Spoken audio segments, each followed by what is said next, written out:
Muito bem, estudantes dos fenômenos de transporte, vamos dar sequência ao nosso curso no módulo de transferência de calor, agora ainda em mais exercícios para nós sedimentarmos mais os conceitos que foram vistos. Então vamos lá para os exercícios.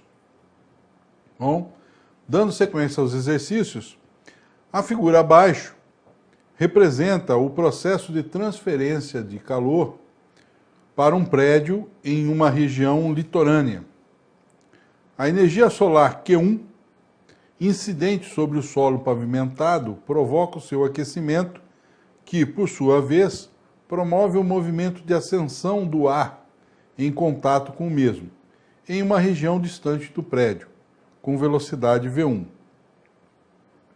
Esse movimento de ascensão causa uma zona de baixa pressão, o que origina um vento horizontal com velocidade V2 na região de localização do prédio.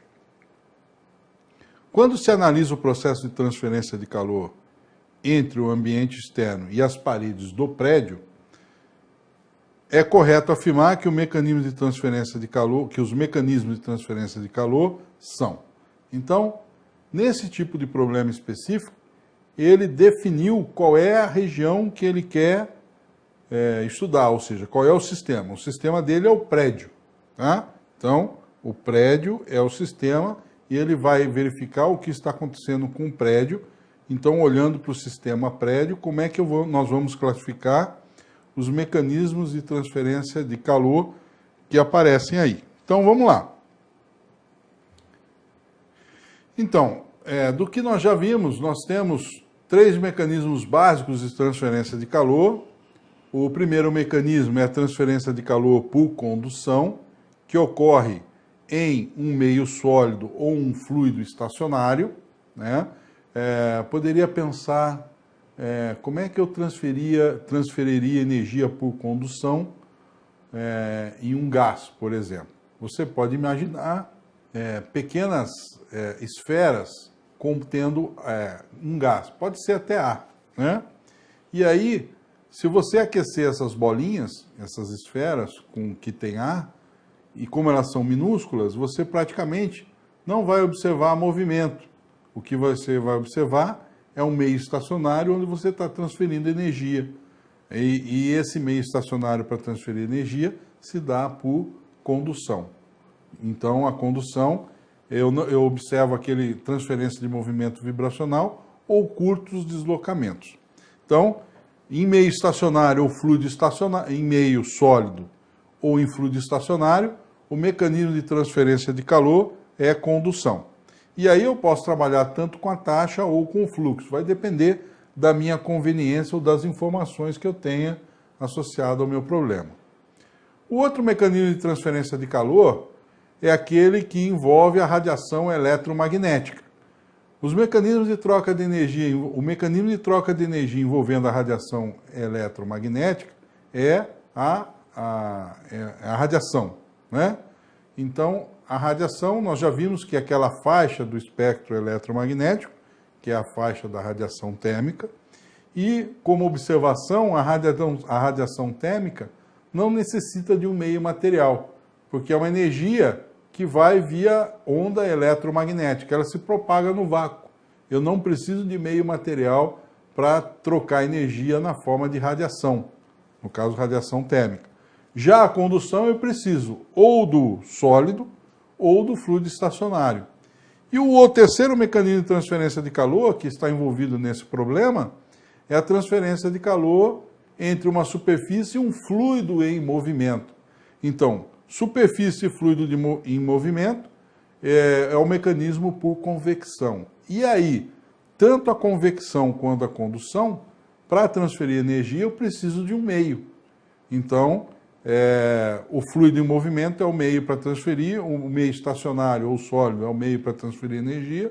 No caso da radiação térmica, eu não preciso de meio material. É uma onda eletromagnética que se propaga. Muito bem.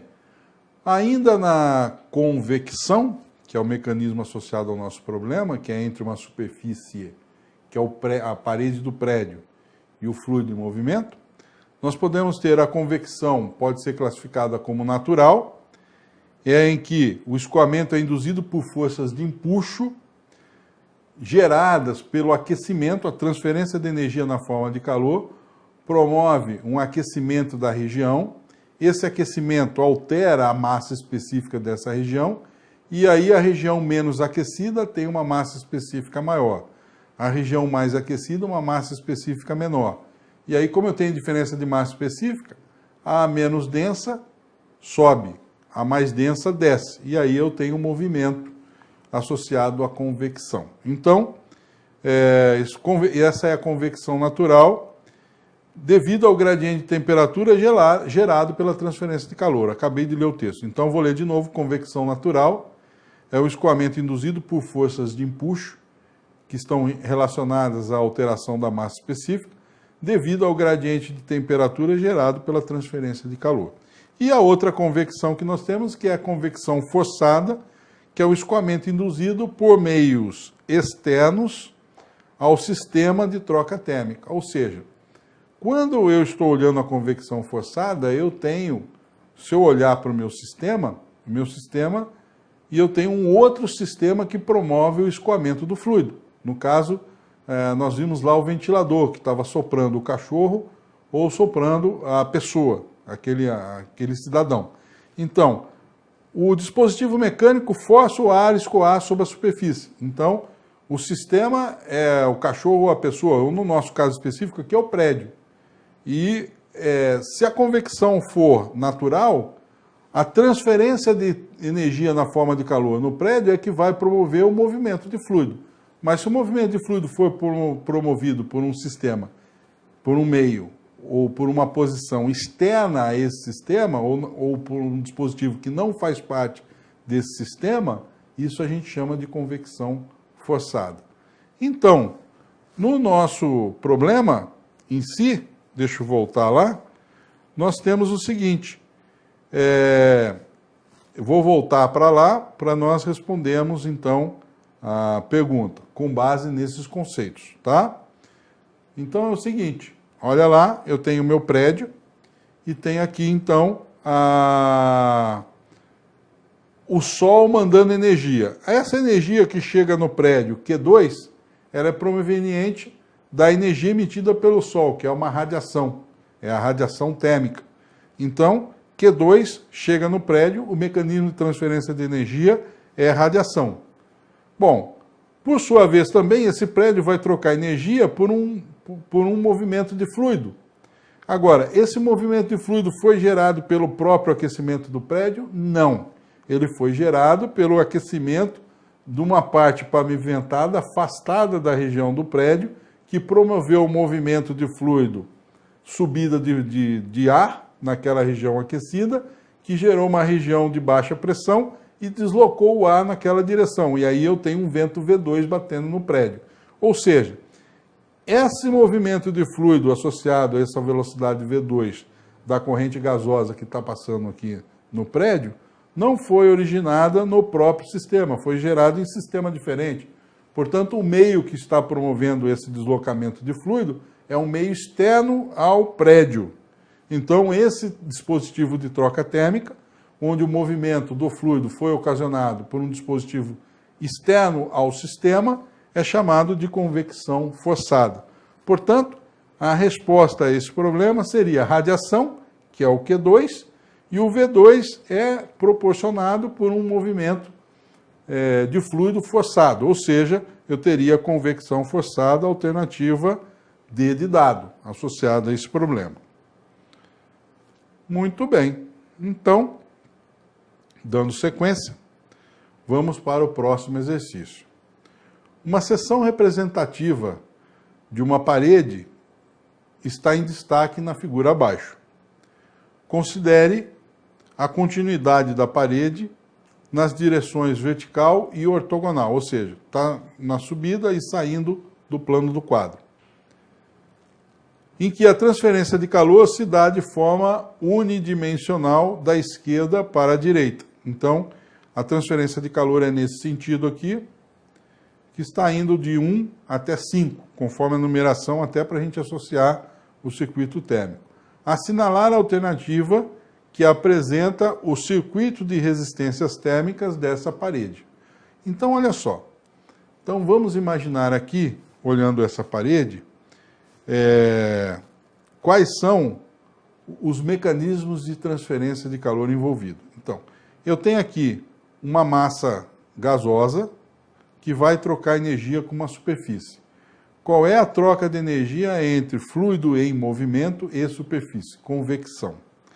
Aí, eu vou transferir energia dentro dessa parede sólida que vem aqui de 1 até 2. Então, a transferência num meio estacionário ou num sólido é condução. Muito bem. Então, tudo aqui é condução.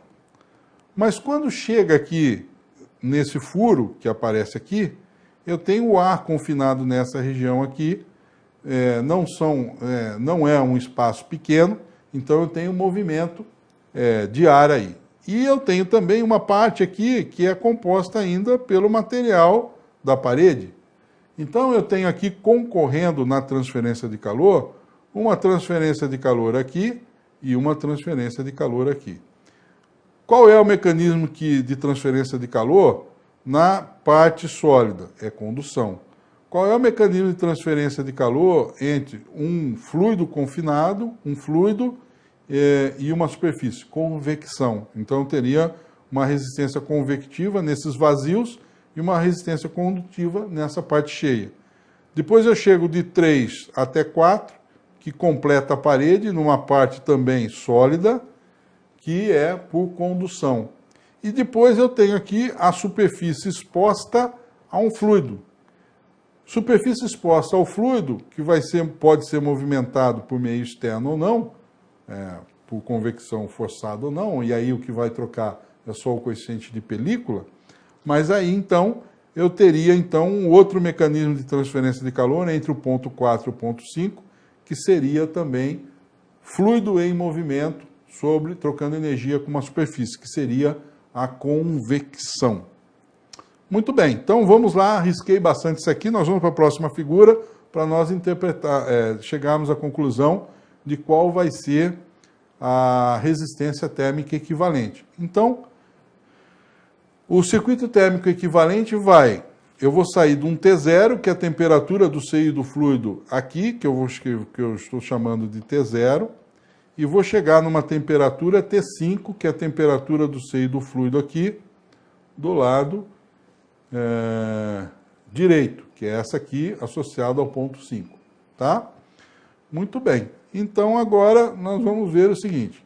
Então, entre 0 e 1, eu tenho um mecanismo nessa região de troca térmica, que é um mecanismo de convecção. Se eu quiser trabalhar com a taxa, eu posso até, pensando que o que eu estou transferindo para cá é a taxa de transferência de calor, eu posso já ir até pensando em como que eu vou equacionar essa resistência. Então, a resistência convectiva é 1 sobre HA, quando eu trabalho com a taxa. Se eu trabalhar com o fluxo, é só 1 sobre H. Bom, depois eu tenho uma resistência R01, que é uma resistência convectiva. Depois eu tenho uma resistência R12. Essa resistência R12 é numa parede sólida. Então, transferência de calor em sólido é condução. Então, tem uma resistência condutiva. Quanto que vale a resistência condutiva se eu trabalhar com a taxa? A resistência condutiva é L sobre Ka, onde L é a espessura, K é a condutividade térmica do meio e A área de troca térmica. Muito bem. Agora aqui, se eu considerar a região que tem os furos, eu vou observar que eu tenho uma resistência R de 2 para 3A e R de 2 para 3B. B é no meio sólido, é uma resistência condutiva. E R2 para 3A, que é nesse vazio, é uma resistência convectiva. Muito bem. Depois eu tenho uma resistência de 3 para 4, que é uma resistência condutiva, que é no interior de sólido, e uma resistência de 4 para 5, que é uma resistência convectiva, uma vez que eu tenho uma superfície exposta a um fluido. Fluido trocando em movimento, trocando energia com superfície, convecção. Muito bem, então, com base nessas colocações, a resposta que mais se enquadra ali seria a resposta B. Então, naqueles itens, B seria a nossa resposta. Próximo exercício. Suponha que o filamento de uma lâmpada incandescente emita radiação térmica segundo um corpo negro, ou seja, nós vamos modelar pela lei de Stefan Boltzmann. O corpo negro é aquele que segue a lei de Stefan Boltzmann, é aquele que emite a máxima quantidade de energia em função de sua temperatura e também absorve toda a radiação incidente. Então, isso é característica de corpo negro, que é o nosso modelo, o nosso ponto de partida. Então, emite a máxima quantidade de energia, porque todo o corpo emite em função da sua temperatura, né? Como eu havia dito, a radiação passa a ser mais significativa a temperatura acima de 300 graus Celsius. Mas, por exemplo, se eu tiver 35 graus Celsius, 36 graus Celsius, eu emito radiação térmica. Então, os corpos emitem radiação térmica, mas isso passa a ser mais significativo em temperaturas maiores, uma vez que a constante de Stefan Boltzmann, o sigma, ele é 5,67 vezes 10 a menos 8 watt metro quadrado por Kelvin à quarta potência. As dimensões do filamento, considerado cilíndrico, estão indicadas na figura. Então, o diâmetro do cilindro, do filamento da lâmpada, é 0,5 milímetros e o comprimento é de 5 centímetros. Com base nessas informações, determinar a temperatura da superfície do filamento da lâmpada se sua potência é de 100 watts.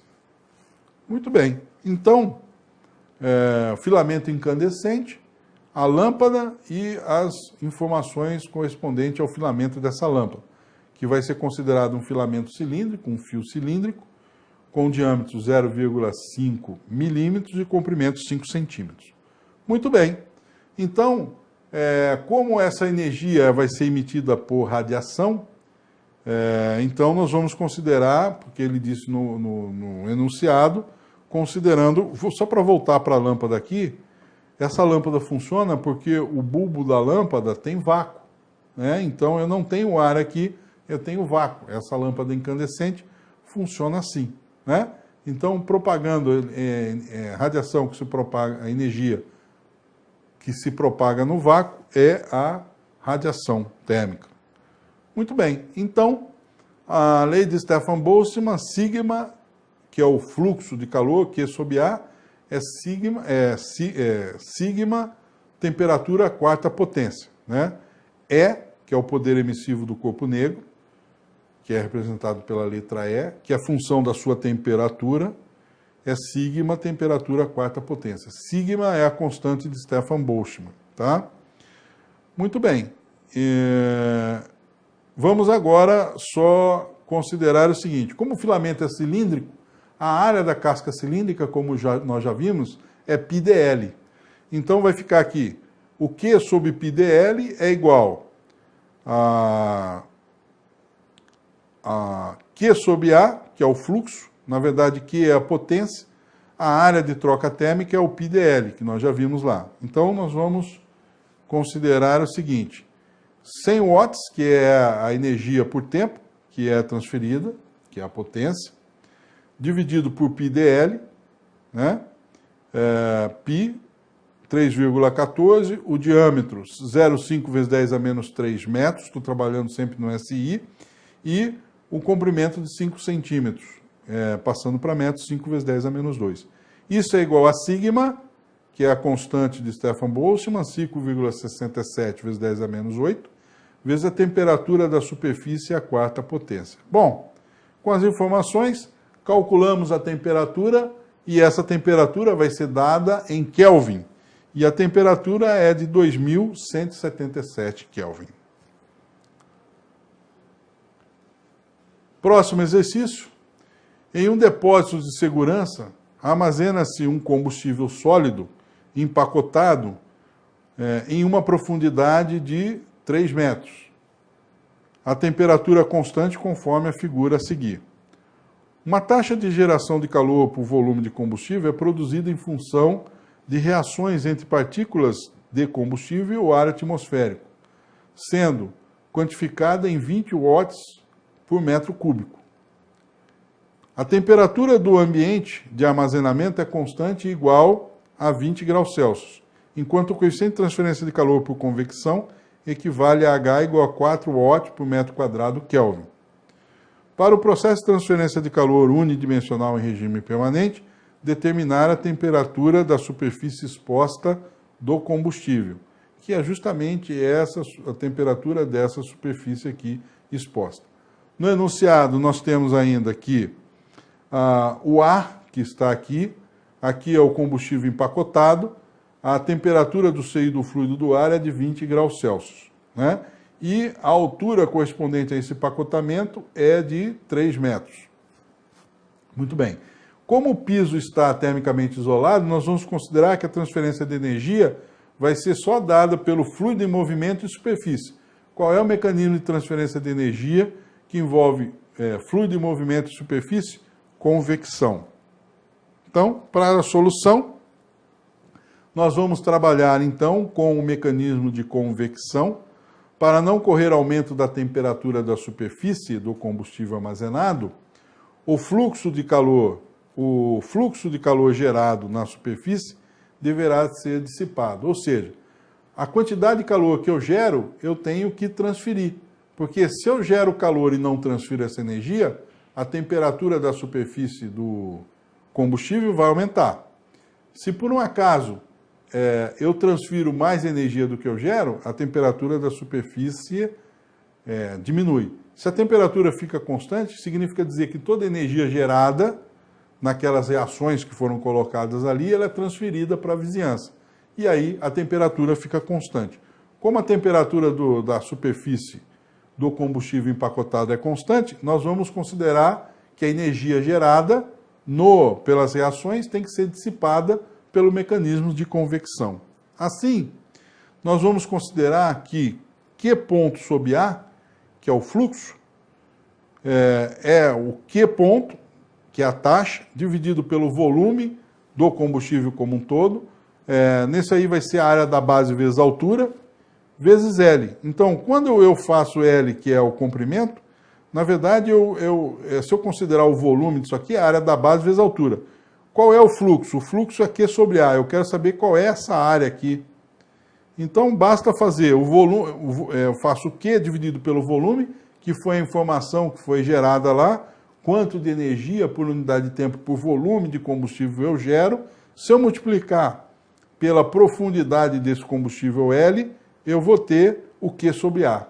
Então, 20 vezes 3 metros, eu tenho 60 watts por metro quadrado. Então, esse é o fluxo de calor que é gerado pelas reações na superfície do combustível. Para que a temperatura fique constante, esse fluxo de calor gerado tem que ser transferido e nós vamos transferir por convecção. E aí o mecanismo convecção, Q ponto é igual a H, área de troca térmica, T da superfície menos T do seio do fluido. Se eu trabalhar com um fluxo, Q sobre A, que foi dado ali, Q ponto sobre A, eu vou ter que a temperatura da superfície é Q ponto sobre A dividido pelo H mais a temperatura do seio do fluido. E aí, então, fazendo as contas, nós vamos chegar que a temperatura da superfície do combustível armazenado é de 35 graus Celsius. Próximo exercício. Esse exercício é um exercício de transferência de calor combinado. E aí nós vamos ver, então.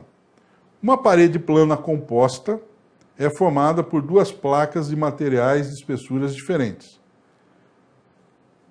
A placa A possui 3 centímetros de espessura e a placa B 5 centímetros, conforme a figura a seguir. Determinar o fluxo de calor através da parede em watts por metro quadrado, considerando as informações da figura. Então, olha só, na figura nós observamos que a face esquerda da placa A, ela está submetida a um fluido 1, que tem uma temperatura do seio do fluido de 200 graus Celsius e um coeficiente de troca térmica por convecção H. Então aqui eu tenho um mecanismo de troca térmica nessa região, tenho um mecanismo de troca térmica por convecção. eu vou associar nesse lado da placa, dessa face da placa, a transferência de energia por convecção. Por sua vez, se eu olhar a placa B, eu tenho a face da placa B exposta, ela está exposta a um fluido 2, que tem uma temperatura do seio do fluido 30 graus Celsius e um coeficiente de troca térmica por convecção de 25 watts por metro quadrado Kelvin. Então, o mecanismo de transferência de calor entre fluido em movimento e superfície é convecção. Então, aqui tem um mecanismo convectivo, e no meio sólido eu tenho condução. Condução aqui, condução aqui. E eu vou desprezar uma resistência que porventura possa existir, essa resistência de contato. Muito bem, uma vez que não foi dada informação nenhuma com respeito a essa resistência de contato. Muito bem, considerando o circuito térmico equivalente, eu tenho, como eu estou trabalhando com o fluxo, Q ponto sobre a resistência convectiva é 1 sobre H1. Então, 1 sobre H1 do lado esquerdo da placa A e 1 sobre H2 do lado direito da placa B. Né? E aí, L sobre Ka para resistência condutiva na placa A e uma resistência condutiva na placa B, L sobre Kb, onde L é a espessura e K é a condutividade térmica. E as temperaturas extremas são, saímos do seio do fluido 1 a 200 graus Celsius e chegamos no seio do fluido 2 a 30 graus Celsius. Então, se eu quiser calcular o fluxo de calor, fluxo é igual a ΔT dividido pela resistência total, que é um somatório de resistências convectivas mais um somatório de resistências condutivas. As resistências condutivas e convectivas dos eixos que foram colocados aqui, essas são resistências convectivas, essas são resistências condutivas, considerando a taxa. Se eu considerar o fluxo, as resistências são essas da figura, que aparece aqui, e eu teria aqui a somatória das resistências convectivas e as resistências condutivas. E isso é igual a um ΔT sobre um somatório de R', né? Considerando essas resistências montadas em cima do fluxo e não da taxa. Então, adicionando as informações, as condutividades térmicas e as espessuras, nós vamos chegar à conclusão que o fluxo de calor, que é Q ponto sobre A, corresponde a 106 watts por metro quadrado. Muito bem, então, na videoaula de hoje, foram resolvidos e discutidos exercícios envolvendo os seguintes tópicos do módulo Transferência de Calor. A lei de Stefan Boltzmann para a radiação de corpo negro, a aplicação de forma prática das leis de Newton do resfriamento e da condução de Fourier para a solução de problemas de transferência de calor combinados. Bom, puxando para mim agora, essa videoaula, ela encerra a parte dos fenômenos de transporte relacionada à transferência de calor.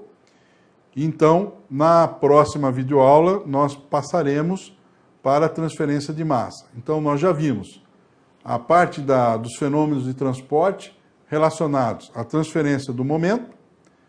Nós fechamos a parte dos fenômenos de transporte relacionado à transferência de calor e daqui para frente nós vamos ver a parte dos fenômenos de transporte relacionado com a transferência de massa.